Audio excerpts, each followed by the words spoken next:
அவள் தாழ்த்துறா. ஆமாம் ஆண்டவரே, முழு இதுக்கு யாருக்கு தருவா? அந்த வேசித்தன முகாந்தத்தில் வெளியே வந்தவங்களுக்கு தான் தருவாங்க. கர்த்தர் அப்படிப்பட்டவர்களுக்கு தான் அந்த ஆசீர்வாதத்தை தருகிறார். இதெல்லாம் துணிக்கைகள்.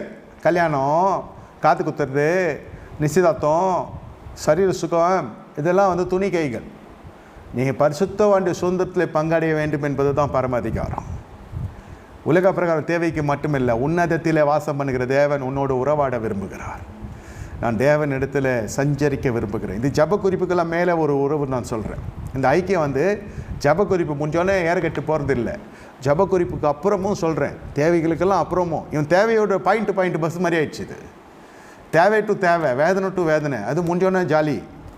கொஞ்ச நாள் கஷ்டப்பட்டுன்னு பல்ல கட்டின்னு சபைக்கு போகிறோம். ஏன் சொல்லியிருக்கிறாங்க 12 வாரம் வரணும், 8 வாரம் வரணும்னு. இது என்ன கோயிலுன்னு தெரில. இப்போ வர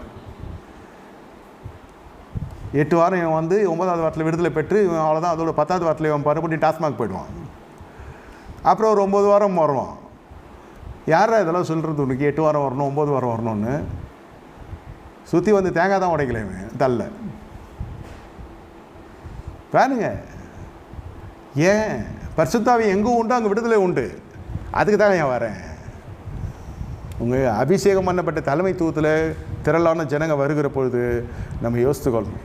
இல்லை இதனால நம்ம சபை விருத்தி அடையல. திடீர்னு அப்படியே எல்லாராலும் கைவிடப்பட்டு வருகையில் அவன் போயிட்டா மாதிரியே இருக்கும். சபை நம்ம ஒன்று இருக்கிற மாதிரி இருக்கும். என்னடா அது, வருகையில் வந்து எல்லாம் போயிட்டு நம்ம நிற்கிறோமா பலிபீடத்தை தனியான்னு? இல்லையா, இவன் நாமம் தரிக்கப்பட்டு உங்களை ஏமாற்றி கொண்டு இருக்கிறான். இதை பார்த்து நம்பி பொண்ணு கொடுத்து பொண்ணு எடுத்தது போய் கொடுத்ததெல்லாம் காலி. ஒரு 6 மாதத்துக்குள்ளே குடும்பத்தில் தகராறு வருது. முதல்ல அந்நிய பாஷை, எல்லாம் குடும்பம் 2 குடும்பம் சேர்ந்து அந்நிய பாஷை ஆராய்ச்சிது. அப்புறம் அநியாய பாஷை, அப்புறம் கோர்ட்டு கேஸு, அடி வெட்டு குத்து, போலீஸ் ஸ்டேஷன், பஞ்சாயத்து அடி போயிடுச்சு. ஏன் அந்த சபை வேணாம், வேறு சபைக்கு போயிடுவாங்க. நடக்குதா இல்லையா? அதனால தான் திரளா நிரம்பி வழிகிறது நினச்சி நம்ம பெருமிதை பற்றக்கூடாதுன்றது தான் சொல்ல வருது. இது வந்து நாமம் தரிக்கப்பட்டவர்களுக்கு அதிகாரம் கொடுக்குற. அடுத்தது தனி மனித அதிகாரம். நாவின் அதிகாரத்திலே மரணமும் ஜீவனும் இருக்கிறது. அதில் பிரியப்படுகள் அது கனியை புசிப்பார்கள். நீதிமொழிகள் 18:21. இது பேச்சு மட்டும் இல்லை, வாயும் சொல்கிறேன். ஆகாரத்து மீது இருக்கிற அதிகாரமும் நாவின் அதிகாரத்தில் வருது. வாயில் இருக்கிற வார்த்தை தான் உங்களுக்கு அதிகாரம் வரும். சில பேர் இந்த சாப்பாடுலாம் பார்த்தீங்கன்னாக்கா பெண் ஜாதியை ரொம்ப தரக்குறவாக பேசுகிறவங்க இருக்கிறாங்க. இல்லை எது போட்டாலும் சாப்பிட்டுட்டு அது பாட்டு கம்முன்னு போகிறதும் இருக்குது. அதுதான் அந்த மாதிரி சாப்பிட்டுட்டு கம்முன்னு போகிறதுனால அது இதுன்னு ஆகிடும். அது